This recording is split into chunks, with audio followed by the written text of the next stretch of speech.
Kebetulan kita punya satu ruangan yang kosong. Aku mau ruangan ini kita bener-bener sulap jadi layaknya diskotik. Kita udah habis-habisan di situ karena HP ku sampai katut tuh.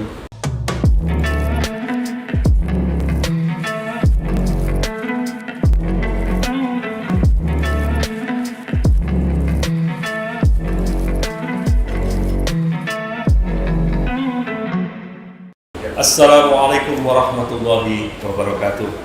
Sahabat Singkong dan Kopi, alhamdulillah wa syukurillah. Alhamdulillah wa nikmatillah.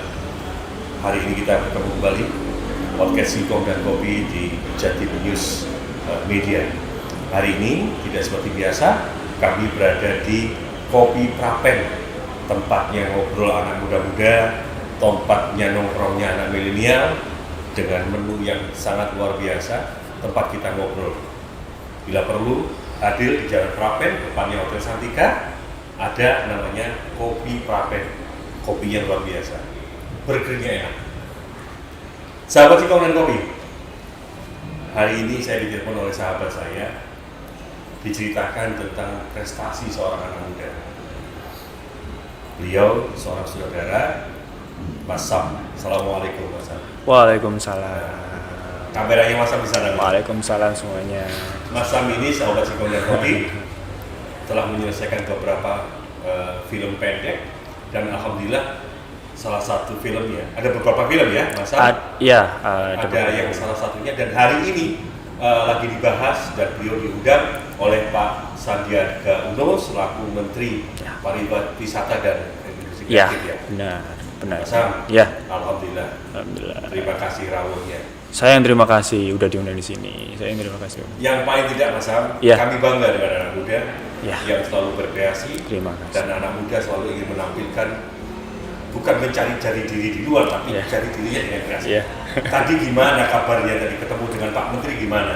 Jadi gini, mungkin diundang khusus atau gimana? Ini saya luruskan. Jadi dari semua 215 film yang dimasukkan di dalam yang disubmit di namanya FSM, Festival Sunday Movie. Sunday Movie. Ya, itu di create oleh Kemenparekraf untuk mewadahi para sinias itu seluruh Indo gitu. Seluruh Indonesia. Jadi 215 film yang disubmit itu seluruh Indonesia. 215 disubmit. Iya. Jadi Mas Sam dari Surabaya, Jawa Timur? Ya, kebetulan dari Jawa Timur ada beberapa pegiat juga dari komunitas dan salah satu lembaga juga ada yang ikut. Ada berapa ya, saya lupa sih kalau dari Jatim ya. Cuman yang juara duanya untuk peraih juara duanya itu dari Gresik. Dari Gresik. Juara satu siapa nih? Kalau juara satu kemarin tadi itu dari Jogja. Juara satu dari Jogja. Mas Sam sendiri juara berapa? Nah, kalau untuk saya kebetulan belum juara. Kebetulan juara. Cuman alhamdulillahnya tadi karya saya di play di highlight yang itu berarti masuk pilihan film pilihan bulan ini. Yang viral untuk bulan ini begitu? Yang dipilih sama mereka untuk bulan ini. Jadi ada beberapa film tadi di play di highlight sebelum acara dimulai. Saya hitung tadi ada sekitar 15 film yang dipilih dari 215. Dari 215? Ya. 200 tersisih, tinggal 15 nih? Iya, yang dipilih untuk di play di highlight itu ada 15 karya, cuman untuk juara diambil 2. No problem, yang penting masuk. Nggak apa-apa, yang penting masuk. Hari ini prestasinya seperti itu, tetapi next, besok Mas Sam harus lebih baik lagi. Apa yang perlu diperbaiki itu kira-kira? Atau lightingnya, kameranya, atau alur ceritanya, atau bagaimana?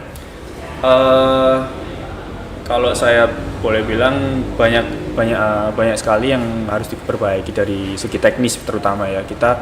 Jadi ceritanya unik Om. Ini saya panggil Om atau apa ini? Bebas bro. Singkong dan Kopi. Oke, siap. Berarti panggil Om aja lah ya biar. Ada cerita unik di balik film Manah ini. Judul yang saya ambil ini Manah. Yang diambil dari dalam bahasa Jawa Manah itu hati nurani. Masya Allah. Lanjut. Hati nurani. Sebelum saya membuat atau meng-create Manah ini, sebelumnya ada film lagi. Untuk dilombakan di satu festival juga sebenarnya. Nah, festivalnya bukan FSM yang dibuat oleh Kemenparekraf itu tadi. namanya ada festival di Malang itu Mavi Fest. Itu kita membuat untuk itu sebenarnya. Tapi karena kebetulan Kemenparekraf membuat, akhirnya kita juga submit lah di situ. Nah, sebelum Manah diproduksi itu ada namanya film lagi dari saya itu sama teman-teman gawean namanya itu gawean. Kita udah pengerjaan ya sekitar 75% udah mau selesai, tapi di tengah jalan akhirnya menemukan satu cobaan ya, saya ngomong satu cobaan lah ya buat kita satu tim. Kita udah habis-habisan di situ karena apa ya, lek bahasa Jawane iku HP ku sampai katut tuh untuk memproduksi film itu, karena saya rasa itu masih pengorbanan kecil gitu. HP kan masih gampang lah, rezeki bisa dicari kan, kita bisa beli yang baru gitu. Tapi kalau untuk karya ini kesempatan itu kan nggak datang 2 kali. Jadi akhirnya saya memutuskan untuk menjual HP, akhirnya hasil penjualan HP itu buat produksi film itu tadi. Dan akhirnya pada malam tanggal berapa tuh 2021 yang lalu. Oke, 1 tahun yang lalu. 1 tahun yang lalu hilang filenya. Masya Allah. Jadi ceritanya lucu, ketika kita mau download satu file dari internet itu waktu H-2 mau tahun baru itu udah. Laptopnya kena ransomware. Jadi semua file terkunci. Mau tidak mau kita restart laptopnya. Semua file pengerjaan karya di situ semua hilang. Mau mulai yang baru. Ya. Oke. Saya ingin fokus kepada Manah. Ya. Sebuah karya film tadi. Ya. Khusus untuk Manah, alur ceritanya bagaimana? Sinopsisnya ataupun pengerjaannya yang alur ceritanya bagaimana? Ya, kalau untuk Manah sendiri ceritanya itu ada satu wanita. Ini tinggal dengan anaknya.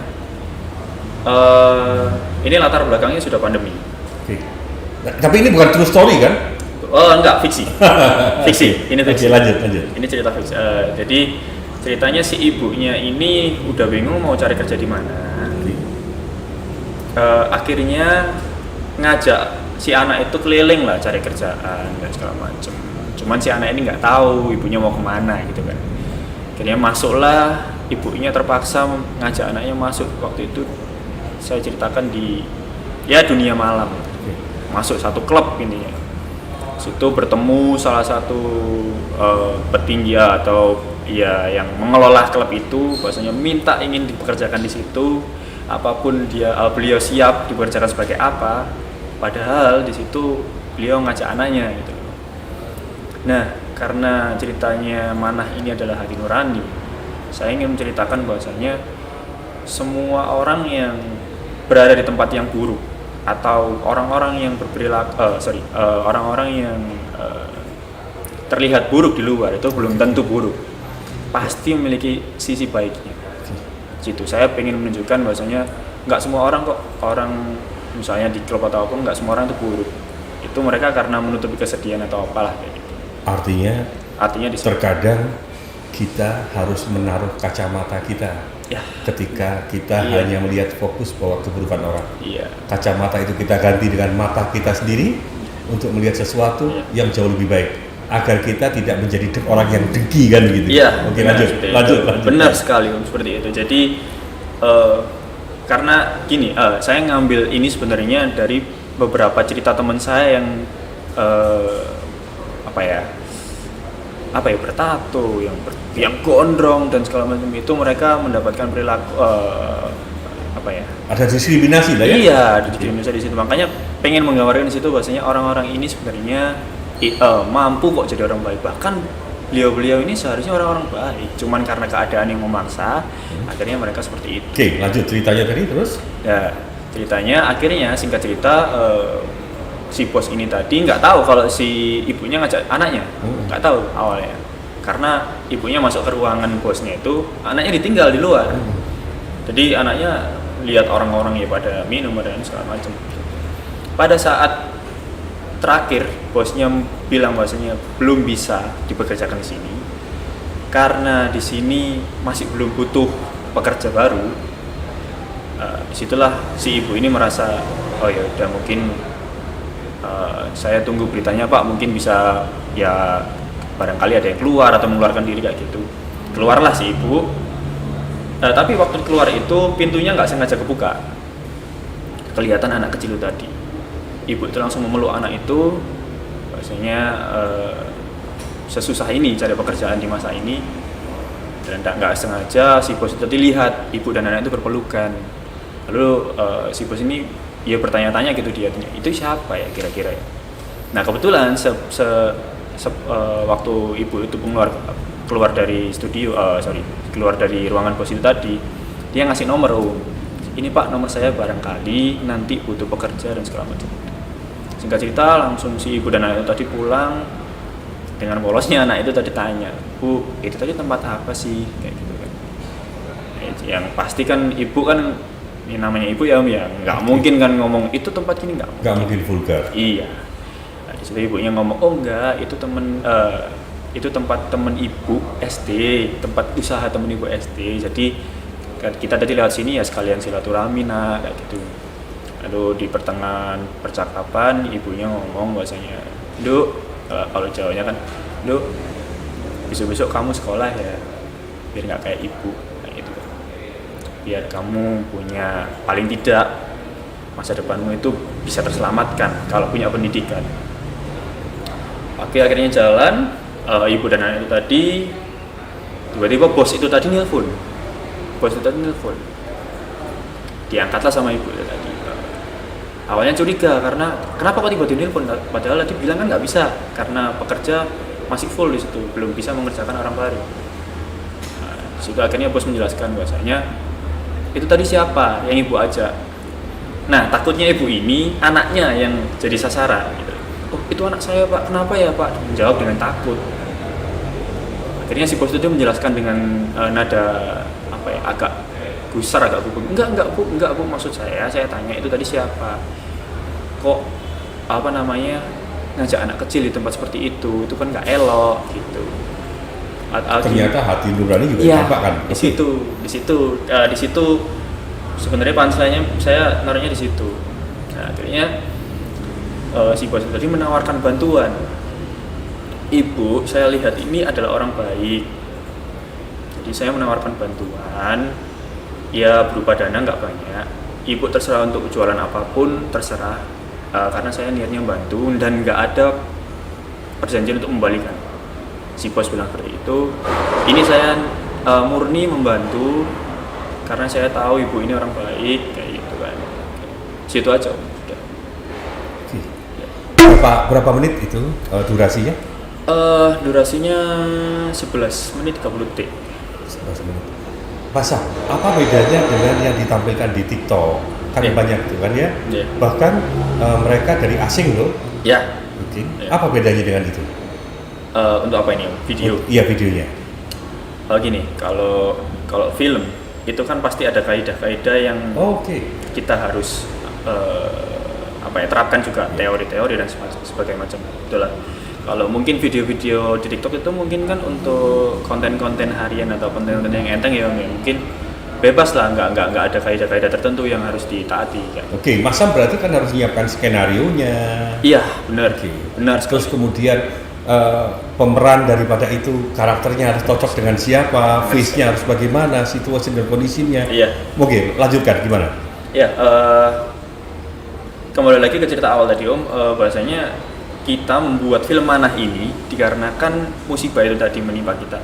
Maksudnya file kita hilang. Akhirnya saya mengumpulkan kru, ayo Rek, cepet ini festival ini udah mau dimulai, udah mau ditutup maksudnya. Ayo kita cepet yuk. Ini kira-kira cerita apa ya? Terus talentnya siapa? Skripnya seperti apa? Seperti itu.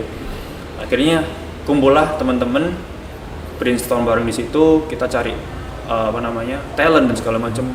Banyak yang bilang, maaf nggak bisa karena kan itu mau tahun baru Om, dan H-2 tahun baru. Akhirnya saya terima kasih ke teman-teman yang mau join ya di kru dan talent, terutama talent ya, karena project ambisius juga ini Om, termasuk kita pengerjaan cuman 2 hari shoot, produksi post production itu 1 minggu, editing, pembuatan musik dan segala macam itu 1 minggu. Jadi benar-benar project ambisius. Jadi semua talent itu yang bekerja dan kru itu benar-benar kejar tayang. Oke, Mas Sam, Kejar tayang. zaman sekarang kan era digital, Iya, Om. makin memudahkan kita untuk berkarya. Iya. Yang diperlukan hanya kamera aja atau gimana? Ketika kita editing kan bisa menampilkan musik-musik kan dari kita upload dari mana, bagaimana seperti itu? Untuk di zaman sekarang. Iya. Kebutuhan konten atau Ya untuk film. untuk film? Iya. Menurut saya kalau film itu sendiri kan nggak menentukan dirinya apa. Oke. Nggak Nah, menentukan. artinya yang ada kaitannya dengan filmnya Mas Sam, Iya. kan apakah mengambil yang sudah ada di medsos sehingga Oh, ya. apakah harus dicarikan lagu yang Oh ya. khusus Iya. atau gimana? Ya, jadi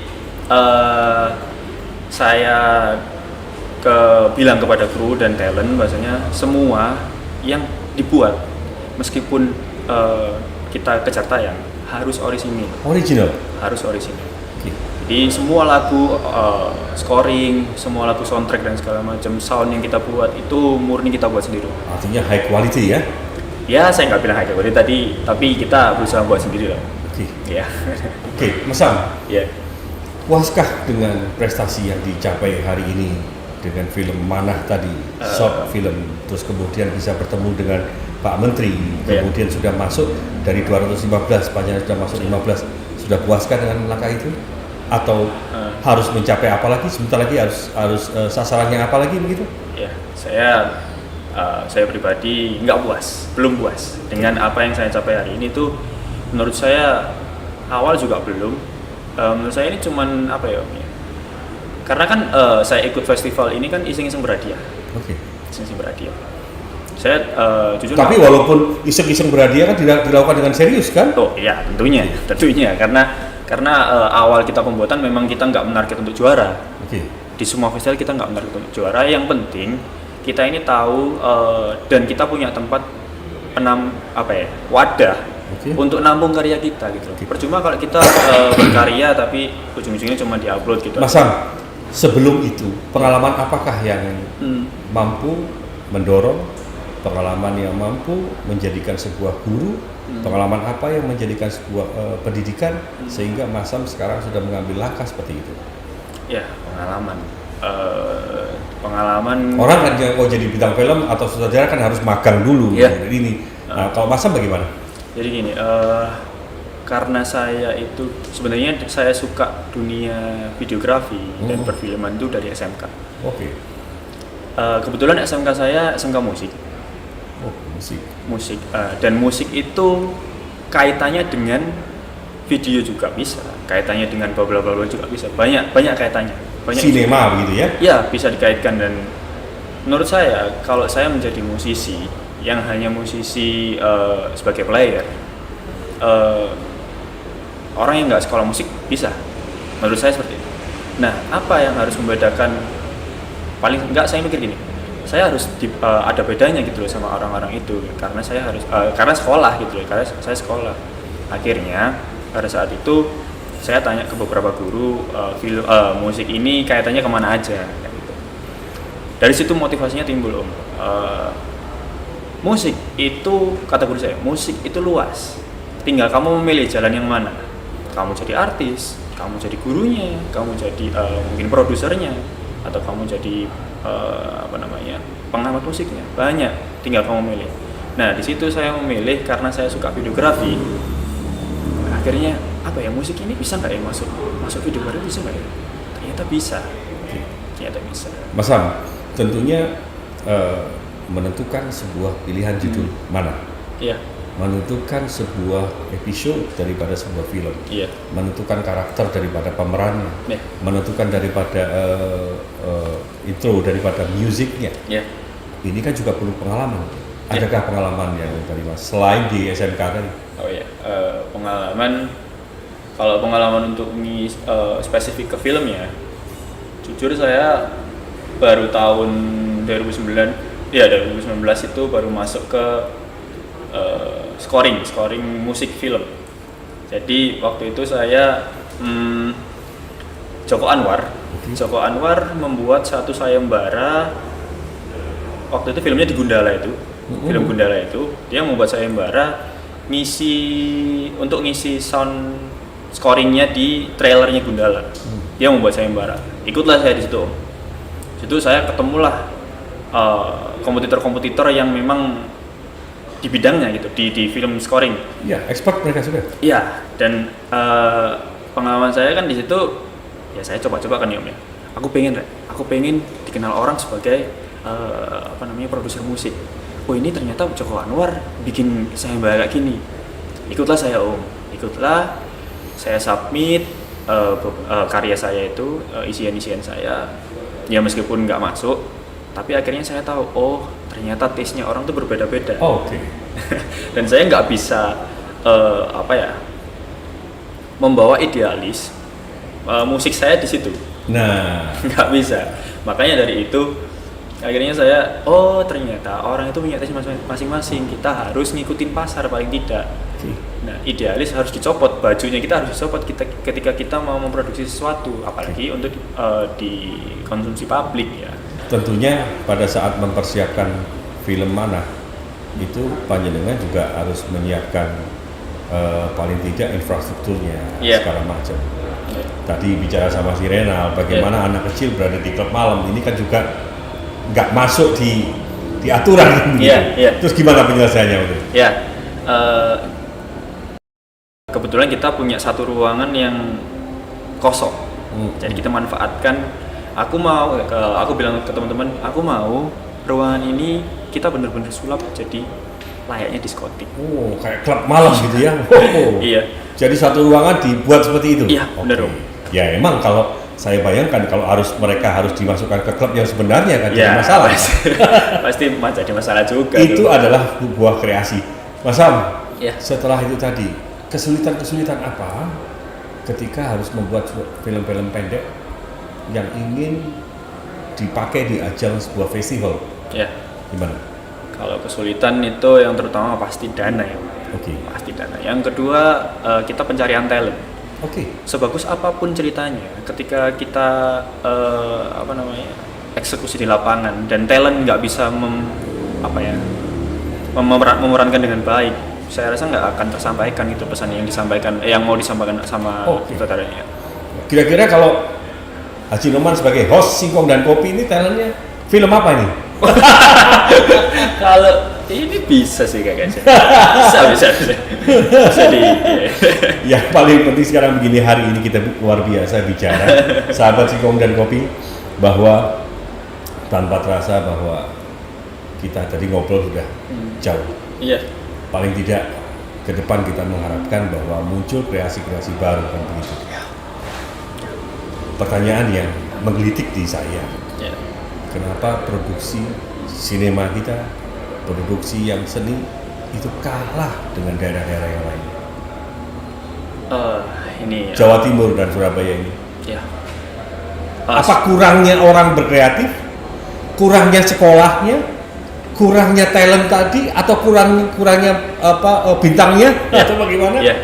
Gini Om, dari hari ini tadi, ya alhamdulillahnya saya mendapatkan satu pencerahan gitu. Nah ini mantap. Dari festival Sunday Movie yang diadakan Kemenparekraf tadi, saya melihat undangan kan.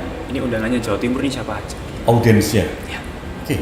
Dari Jawa Timur aja udah saya lihat kan, mereka kayak bikin satu list gitu, Jawa Timur sendiri, Sulawesi sendiri seperti itu. Oke. Iya. Jadi tadi itu seluruh Indonesia gitu ya? Seluruh Indonesia. Oke. Seluruh Indonesia. Tertinggi Yogyakarta. Mantap. Yang kedua Jawa Barat. Kita menduduki ketiga Jawa Timur. Saya lihat di dalam list Jawa Timur, Surabaya banyak sekali. Nah, saya rasa teman-teman kreatif di Surabaya ini banyak. Cuman mereka nggak menemukan satu tempat yang bisa mewadahi mereka untuk berkreasi. Contohnya seperti FSM ini, mereka kan ada tempat untuk menunjukkan karyanya gitu loh. Nggak mungkin kan mereka membuat satu karya atau memproduksi satu film gitu ya kan tanpa ada tempat yang mewadahi gitu. Nggak mungkin juga kan. Ya mungkin satu dua orang mungkin untuk kepuasan diri mungkin ada membuat film, ya saya buat kepuasan aja, nggak ada tujuan apa. ada mungkin, tapi untuk Artinya ada film-film memang sengaja untuk komersial. ya benar ada dan itu sangat banyak Om. Oke. Dan itu sangat banyak. Nah, Tetapi film-film yang memberikan edukasi, saya rasa untuk sekarang kurang. Ya saya berani bilang seperti itu karena saya melihat edukasi itu dikesampingkan. oke. Mas Sam, saya salah sebentar. Ya. Pesantren, potensi. Ya. Bagaimana Anda melihat pesantren dengan lingkupnya yang sederhana, lingkupnya yang polos? Ya. Tidakkah ini mampu untuk diangkat menjadi sebuah karya atau sebuah cerita film? Ya, ini. Gak apa-apa loh, ini kan begitu ya. Iya. Tapi jangan sampai nanti judulnya belakangan aja. Oke. Supaya nggak dicontoh orang. Siap. Iya, bahaya. Iya. Paling tidak kan saya kasih umpan nih kan Siap, begitu. siap. Mas Sam tinggal mikirnya gimana. Yang penting jawabannya. Iya. Bagaimana? Ya, untuk gini.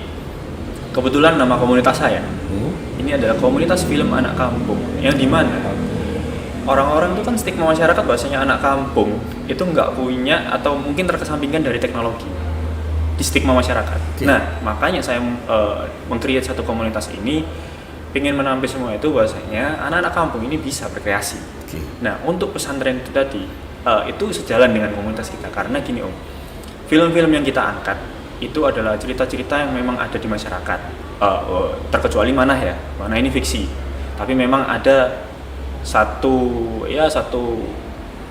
apa ya, bisa dibilang satu scene di mana dia menceritakan itu ada satu cerita asli di situ ada, cuman keseluruhannya adalah fiksi.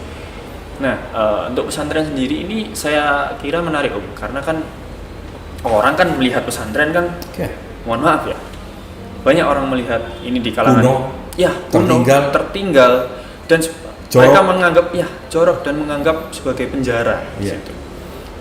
Ada kan satu pesantren yang memang membuat peraturan bahwasanya nggak boleh bermain HP dan segala macam. Saya rasa itu it's okay Om, karena gini, ketika kita belajar agama ya apalagi kita harus serius gitu loh. Kalau anak-anak ini tercampur pemikirannya dengan hal-hal yang di luar konteks mereka pelajari, saya rasa akan percuma gitu loh. Pesantren itu menurut saya satu tempat yang potensi sekali untuk diangkat, karena saya rasa cerita-cerita di balik di dalam pesantren itu menarik karena gini, satu pesantren itu bisa menampung ya katakanlah 100 orang. Dari 100 orang itu berbagai daerah. Nah, dari berbagai daerah itu mereka membawa kesenian dan tradisi ataupun budaya masing-masing diketemukan dalam satu lingkup. Terjadi diversity di situ. Ya. Itu ya bisa dikatakan gambaran negara kita, Pancasila juga di situ kan. Ya, Mas Sam. Ya. Pesantren juga luar biasa. Sangat luar Kita biasa. tidak bicara tentang kearifan lokal. Ya. Seperti pesantren Sukoharjo, Ya. Situbondo. Itu tidak santri dari seluruh Indonesia. Santri dari Palestina masuk. Nah. Mancanegara. Iya. Oke, Mas Sam. Saya punya sahabat nih. Namanya Mas Arif Afandi.